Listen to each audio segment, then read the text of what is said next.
Technology is moving faster than the protections designed to keep us safe. And as AI reshapes how we communicate, a bigger question is emerging. What happens to trust, authenticity, and the safety of our children in this new digital world? Former global news anchor and global keynote speaker and advisor, Farah Nasser, joins us to talk about the passion that led her into journalism, the growing crisis of trust in the age of AI, and why she's using her voice to advocate for stronger accountability and safer online spaces for kids. Farah, thank you so much for taking the time to join me here on Passion Projects today. It's such an honor to have you on. Oh, it's so great to be on. It's great to see you. You too. I want you to take me back to the early beginnings. Where did your passion for reporting come from? And what was your first pull into journalism? So I think for me, it started when I was really, really young. So my dad would bring in articles to my room every day, like from the newspaper, and it would be like he'd be like, "This is what's happening in the world," and he would teach me about democracy and that kind of thing because he was super interested in the news.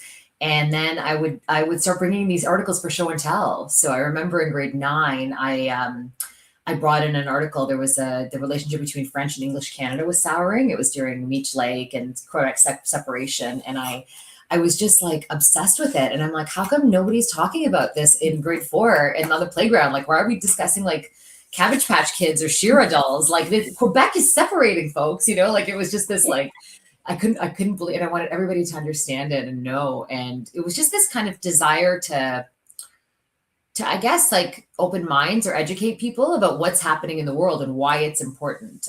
So I think it came at a young age. And then, high school happens and you start like, I was the girl who like didn't get good grades and hung out at the mall with her friends. And like, I was that girl. So, it was, and then I did a co-op placement where I thought it would be kind of a bird course, like just an easy, semester to just like do a co-op placement somewhere. And the teacher was like, you talk about the news a lot. Like you should consider going to Rogers Cable, which was in Mississauga, which was the cable station at the time. And she said, you should. And I was like, yeah, maybe, and it was between that. She was like that, or, I could see you doing marketing for a makeup company. Cause I was super like, girly girl.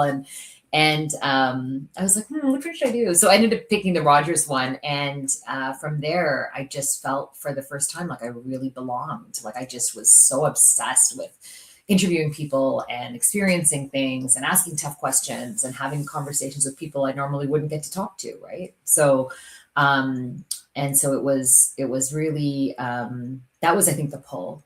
And then from there, my career just accelerated. I never looked back. So the first time I was on TV, I was 17. I was doing the entertainment anchoring on the news, the daily news show, which they had at the time. And yeah, I've been on the news ever since.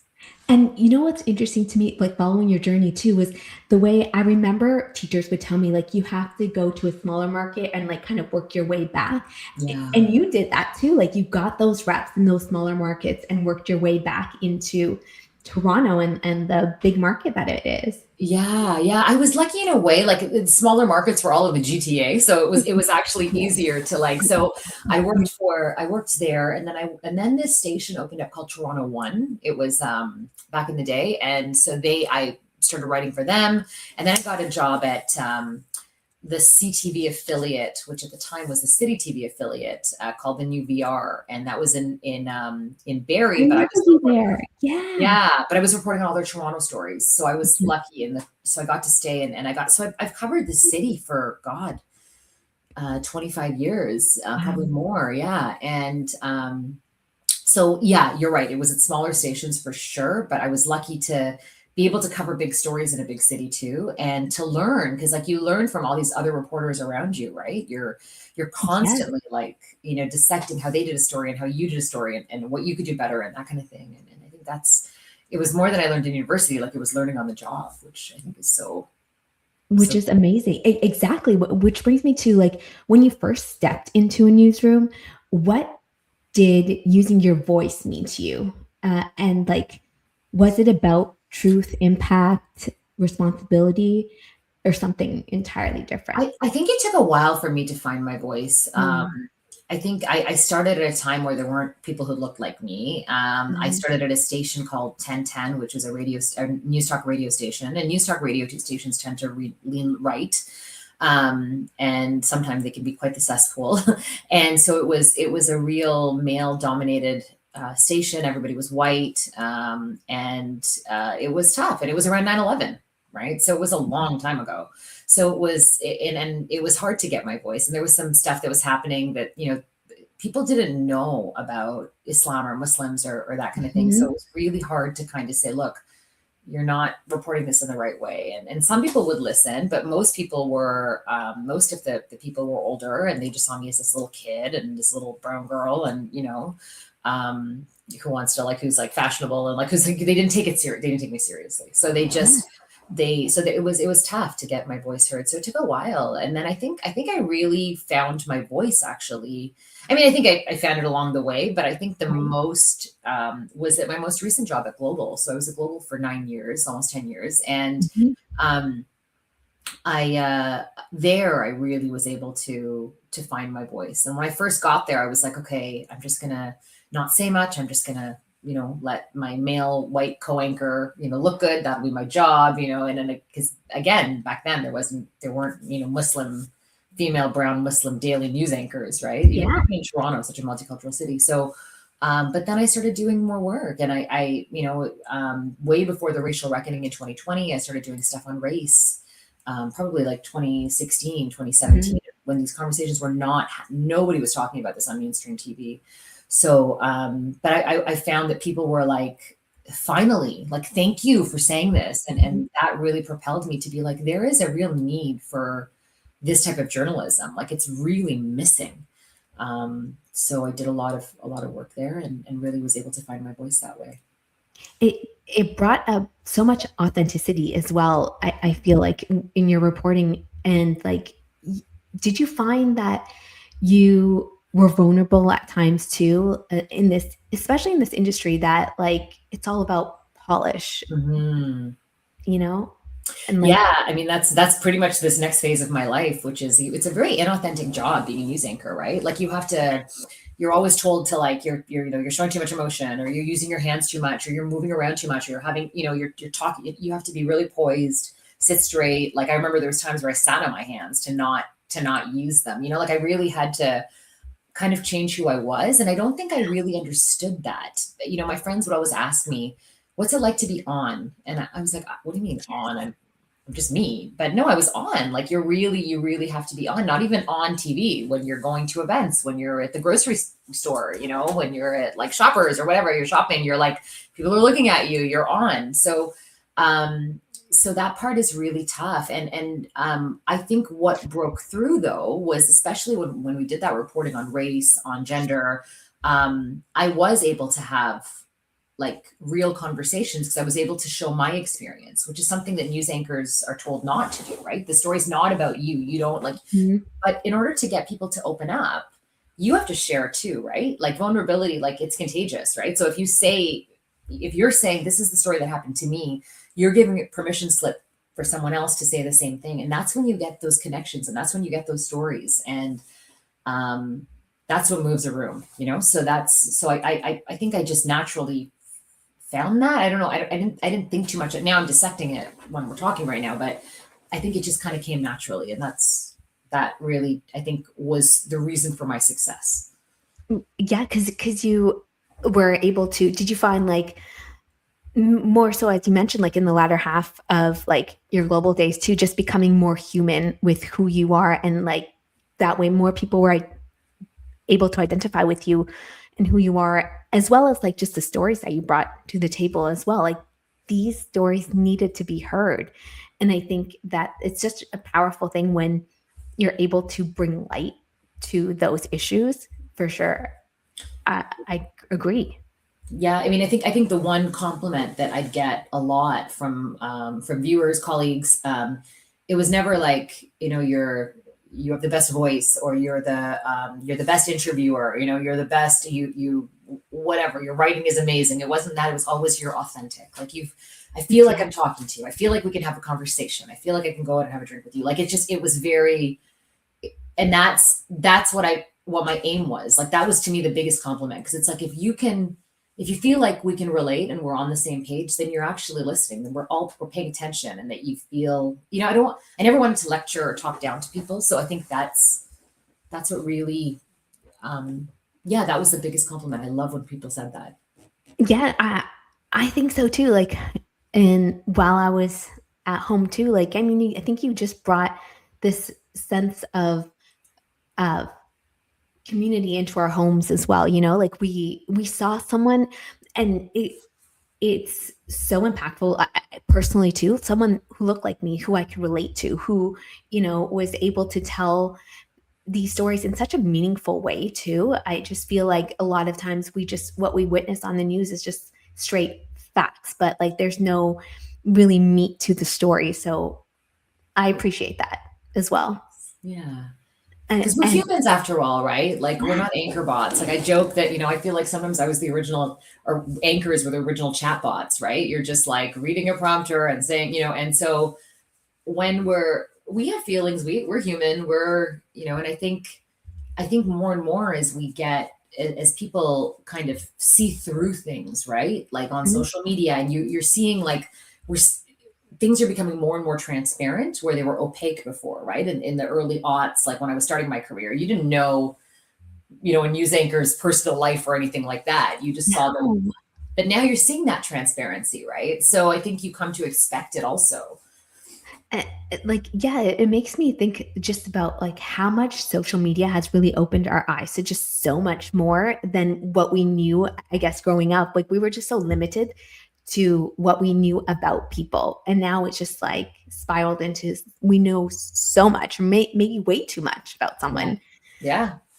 Yeah, And you could argue way too much, but in a way, it's kind of good to see where people stand, because this idea of like, um, being, unbiased or neutral, is a fallacy, right? Like we all have our opinions, we all have our thoughts, and when you see somebody post about something political, who's an anchor, or you're like, okay, well now Mhm. that makes sense why their story was leaning this way, or why their story was leaning that way. And to me, I think the future of journalism is everybody has to be honest about where they stand on things. We can't, I mean, fact-based reporting is the highest measure, right? But at the same time, that doesn't happen. Like we're human. We have things that are going to make us biased.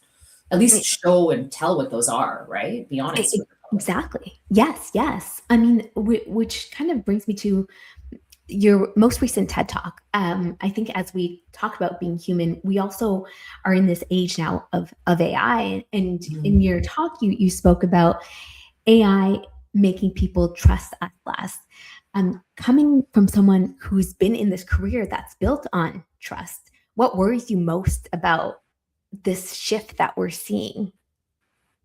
I just like, like you write me an email, and then I do ChatGPT, and then that, and we're just basically, it's just our chatbots talking to each other. Like it just seems so crazy to me that this is the life we're in. And Yeah. um I think that it erodes trust, right? Like, at the same Mhm. time, I'm teaching my son like how to use prompts, how to use AI, because it's the future. I mean, it's a cost of doing business now. There's no question. There's no, right. There's not like, what Exactly. should you do? It should you not? It's here. You're doing it. But I'm trying to teach him that. But at the same time, if I get an email from somebody and it's clearly written by ChatGPT, I can suss it out and I trust them less, right? I'm like, this kind of feels icky. So I Yeah. think for me, there's this real weird dichotomy there where AI, we're like, yes, AI, yes. But then we're like, at the same time, it's like, but this is none of this. This is all bullshit, right?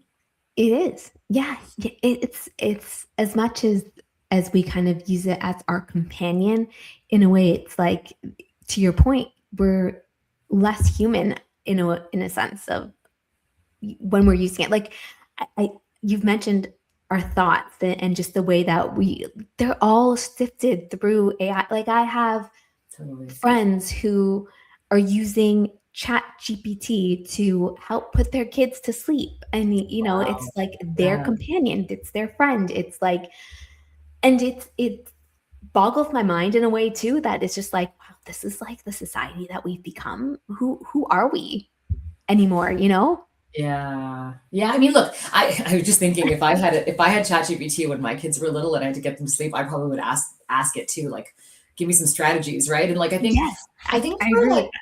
Yeah. yeah, for things like, and listen, I'm no Puritan, like I use AI all the time, but I think it's more for me, what bothers me more is the voice, right? When it takes our voice, when it's Mhm. writing, like somebody was saying, I'm in the process of writing a book outline in a book, and like somebody was saying to me, like, just put it through, like, ChatGPT can probably write it. There's probably AI. I'm like, yeah, but then what the hell is that? Then all the books we read are going to be AI? Like, I want my thoughts to be out there. I want to write it. I want to go through the harrowing process of like writing something that I love and then somebody just poking holes in it and being like, well, what about this? Make this better. Like it's just, there's this Yes. human element that we're going to be missing if all we're doing is like putting everything through a filter. And then let's not forget that the people who own these filters, like the handful of tech billionaires who own Mhm. this, it's through their lens, right? So, and their lens is through making money. So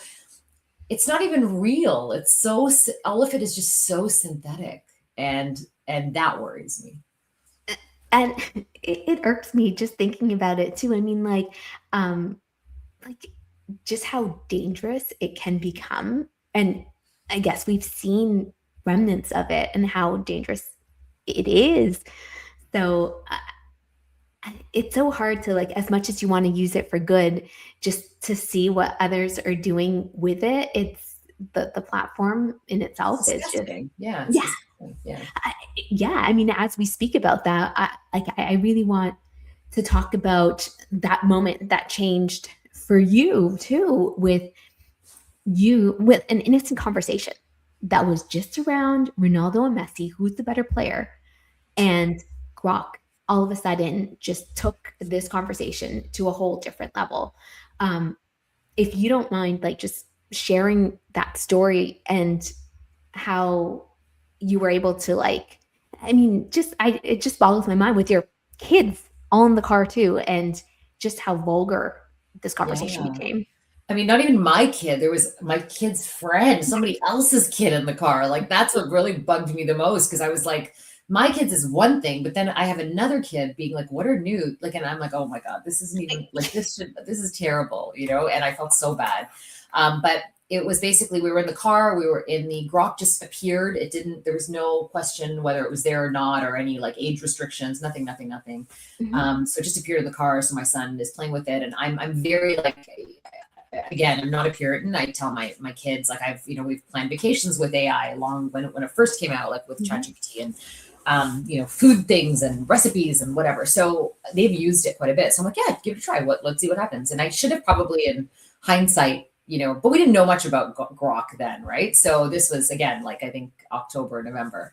It had just come out. And so my son is just playing with it and he asks, who do you like better, Ronaldo or Messi? And Mhm. the chatbot says Ronaldo, and my son is thrilled.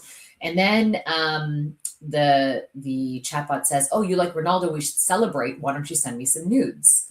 And my son just looks at me and he's like, because he knows what nudes are because he's older. He's almost 13. Yeah. He's heard that word before. But my daughter, who's 10, and her best friend, who in the back, had no idea. So, my daughter's friend said to her, "What are nudes?" And my daughter was like, "I think it has to do with like skin or something." I think she was thinking of the crayon color, and then she said, I don't know how she figured out naked or something, and then she said, "Mommy, why is the car asking us to be naked?" And then I was like, "Very good question." Like, how Yeah. do you even answer that? So I got them home and I ushered them in the garage and I said, go in there for a second. I'm going to be right back. And I just asked Grok and I was like, I just want to tape this because am I going crazy? Did this happen? And I asked again. And then that's the video that went viral where Yes. Yeah. the it just totally gaslights me. And then he says the same thing. And it's just like, um, and it's wild. Like I literally just taped it and I didn't realize how viral it was going to go. And then since then I got messages from media all over the world. Like I talked Mhm. to people from Australia, from India, from England, Europe, like Asia. Like it was crazy. It was like I must have done, I don't know, 30 media interviews. And then And then I got some organizations that are like, can you help us kind of get the message across? Because our politicians aren't doing anything about this. So I went with one organization to Parliament Hill to help lobby to get some laws passed on age restrictions and things like that as it relates to AI. At what point did it trigger to you, like being a parent, being a journalist, that, I need to take that step and I need to advocate for what's right in that specific moment? Yeah, because like as journalists, you're not advocates, right? So you're kind of like, and then I think my old like it's so ingrained in me that you're like, you're not an activist, you're not an activist, you're a journalist. So I didn't even think to do any of that. It wasn't even it just kind of fell into my lap where somebody's like, you could really help us with this. Like your voice could really help us with this. But I just wanted to show people that my goal with that video was just like, if you have a Tesla, do not let your children play with this stupid thing. That was the goal with the video. That's all I wanted. Just Tesla parents, watch this video and don't let them touch that button. But then when I had a bunch of organizations being like, can you help us? Can you, like, this could really help. Your story could really help. And because being a public figure and stuff, I said, yeah, of course. Like that's not a big stretch. And then I reminded myself, I'm not a journalist anymore. So it's not a conflict or anything. And it's something I really believe in. Like, I just think it's crazy that we're in this wild west of technology for kids, like where our kids are a product, right? And it's really unfortunate. Yeah, I'm a parent who owns a Tesla, who who is not letting, because my kid comes in my car and goes on the photo booth, right? And is like after school, like taking pictures with his friends. But like I'm monitoring that too, because like you don't know what Elon has in his back pocket of, what can, like, it's just so crazy. And speaking of like this whole conversation, platforms like X are now facing investigations in Europe. And this just came recently for non-consensual deepfakes and child safety. It is just appalling that it's come to this. And in your opinion, like, do you feel that we're finally seeing accountability, or do you think that they're just reaching after the harm that has been done? So I recently was in Ottawa for some other meetings, again for the second time, it was interesting. Like I think the government is trying to get on top of this. I really do. I think there is definitely a interest. I think there's just so much happening right now with Kuzma, with the relationship between Canada and the US, with like, I think this is just kind of back burner stuff because it's just so, as you know, like the world is just on fire, right? Yeah. And as somebody said to me, and the fire station's on fire, like it's just such a crazy time that I think this isn't taking priority where it should, because there have been kids who have been told to kill themselves. Like it's not a this could happen. It has happened, right? So when we're talking about that, like this is, if there was anything else, like if it was like flammable pajamas on a store shelf, we would take them off, right? Like I know this is a way bigger thing than that, but I think there's an interest in doing it. There's too much going on right now that it's being put on the back burner. And then I think that is, in the background, there is this space race that's happening, right? With all these different countries trying to lead in AI.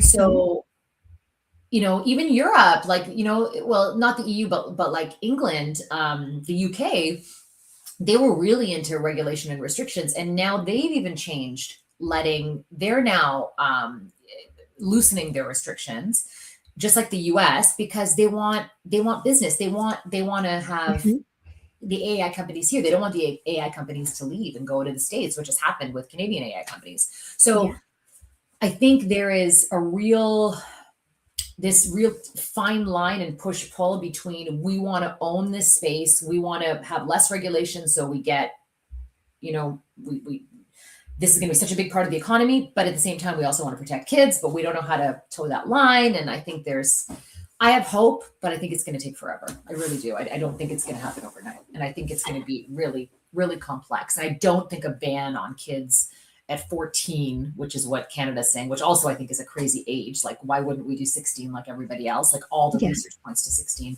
in terms of a social media ban for kids. I don't think that's enough. I think there's so much more. I think we're giving parents, like, we're saying, okay, 16 you can't, but there's so much more, like the advertising to kids that's happening, right? The algorithm on the kids, like these social media companies need to take accountability here. Mhm. But there is no accountability because nobody's forcing them to do the rules, and at the same time, they want to make money, so they don't want rules, right? So anyway.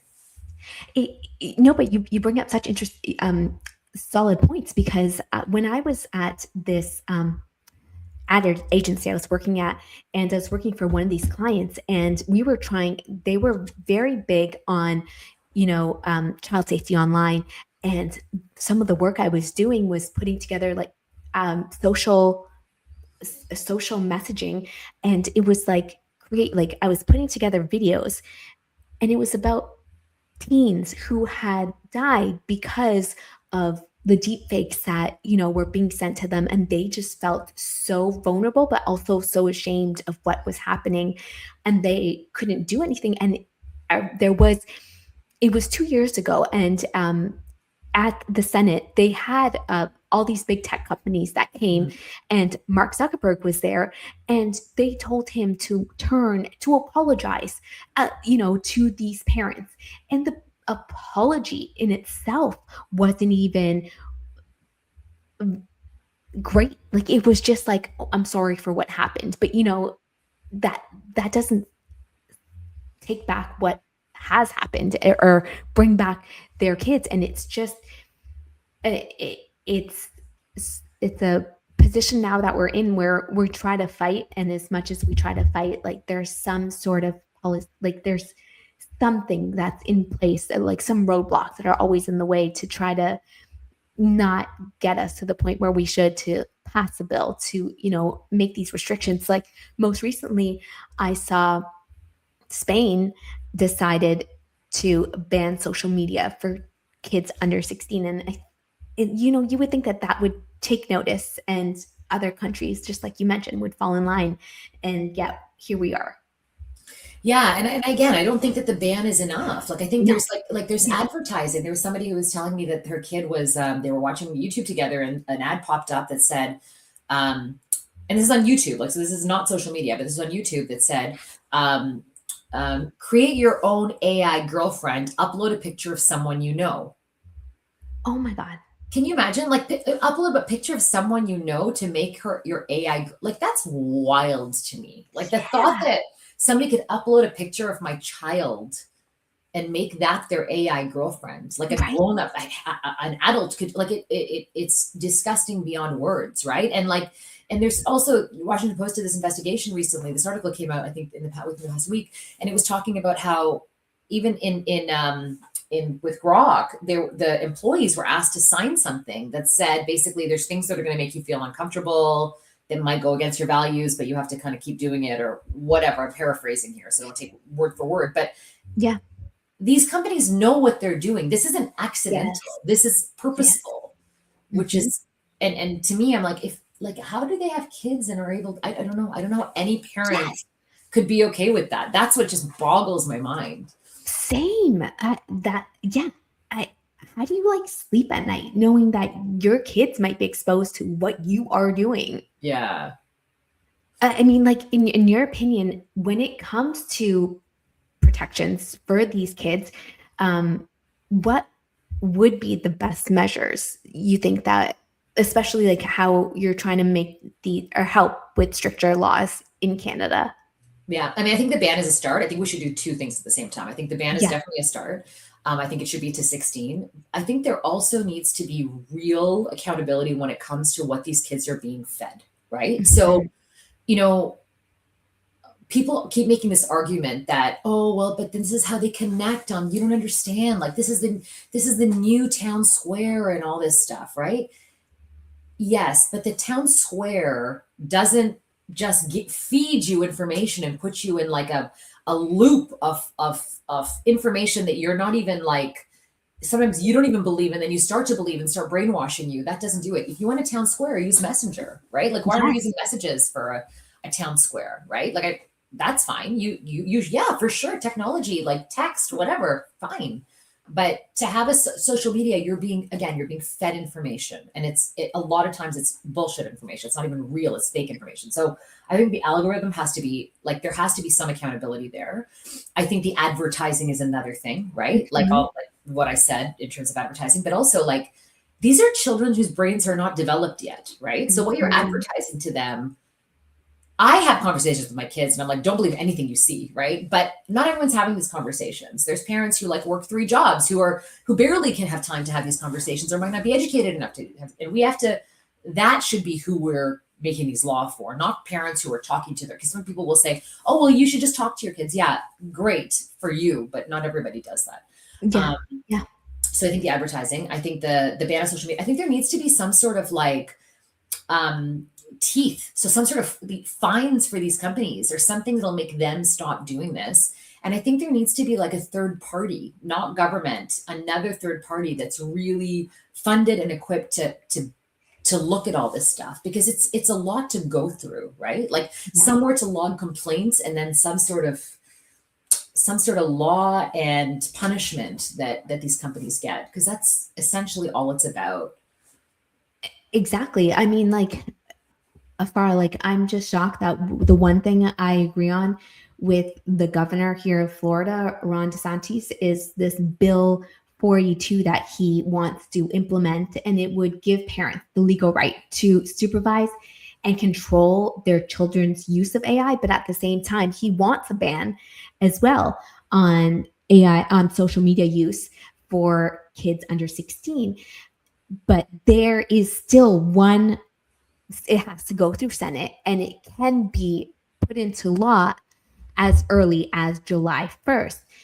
But to your point, like, there's still that so much more work that needs to be done, as you mentioned. And it's, if one state can take that road to maybe strict tightening these laws, maybe that is a domino effect to these other ones. But there's no guarantee, right? Because, like, you're in the US where everything is just out of control within itself. Yeah, and I mean, there's just, yeah, I mean, everything is so polarized there, and Canada's like, but that's the thing, like these, like Australia is doing it right now, and again, Yeah. there's mixed reviews. I spoke to the guy who's in charge Yes. like who lobbied and made that. It's 3 dads who made it happen, but and they were saying, and they were saying there's mixed reviews, some is good, some is not, but it takes time for this stuff to work, and Canada's a small country like Australia.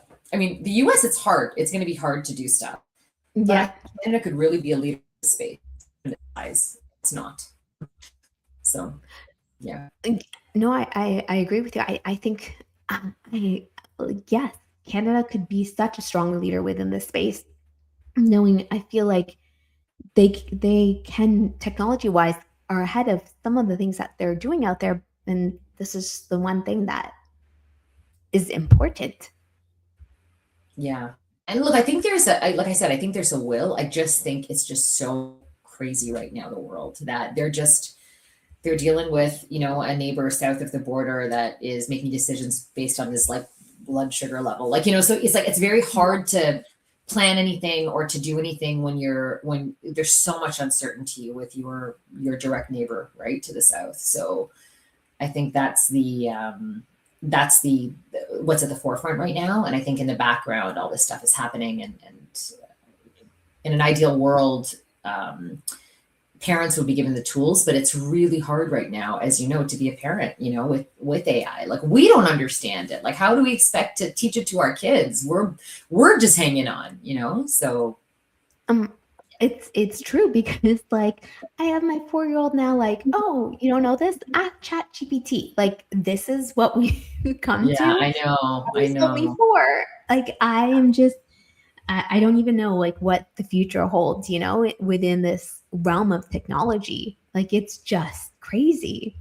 yeah. Um, in your opinion, I guess, that for parents listening right now who feel overwhelmed or behind the curve, what's one thing that they can do today to better safeguard their kids online?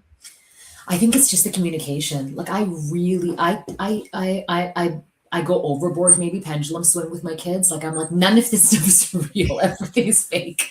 You know, you're watching Beast Games. This is fake. This is fake. This is fake. Like I'm so, I just really try to, I'm really trying to teach them right now about moral courage, Mhm. about, critical thought.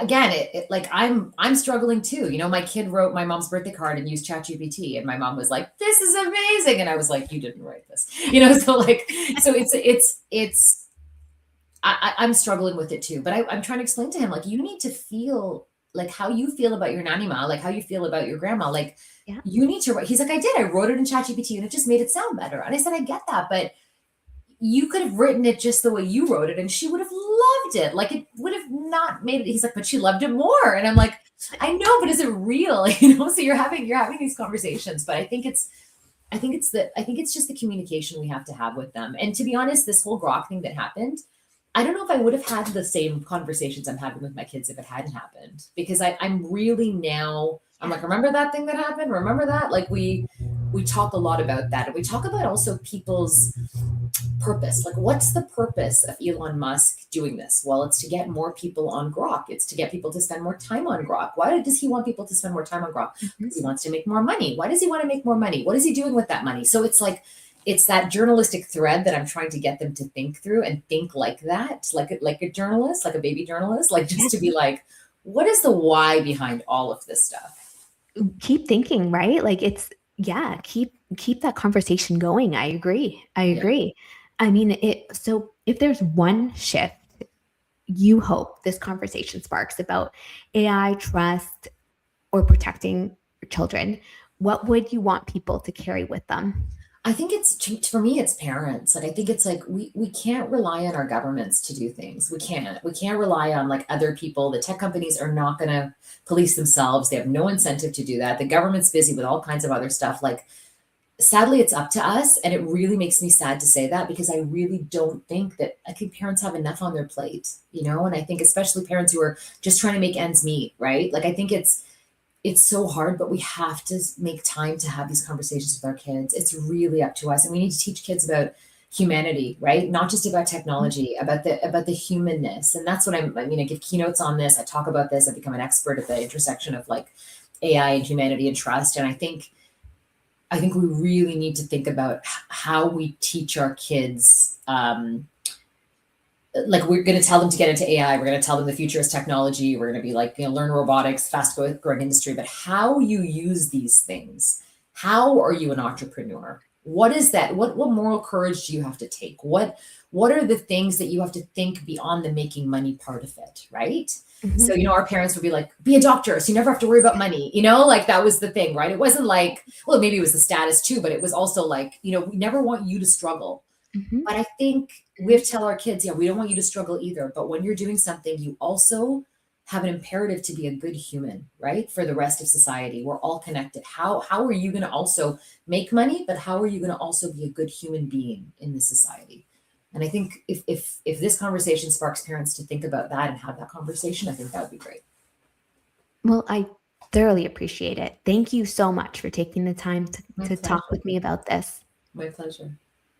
If this episode challenged the way you think about AI and parenting, send it to someone who needs to hear it. And follow Passion Projects for more real conversations. Until next time, make sure you hit that subscribe button, and I'll see you again. Take care.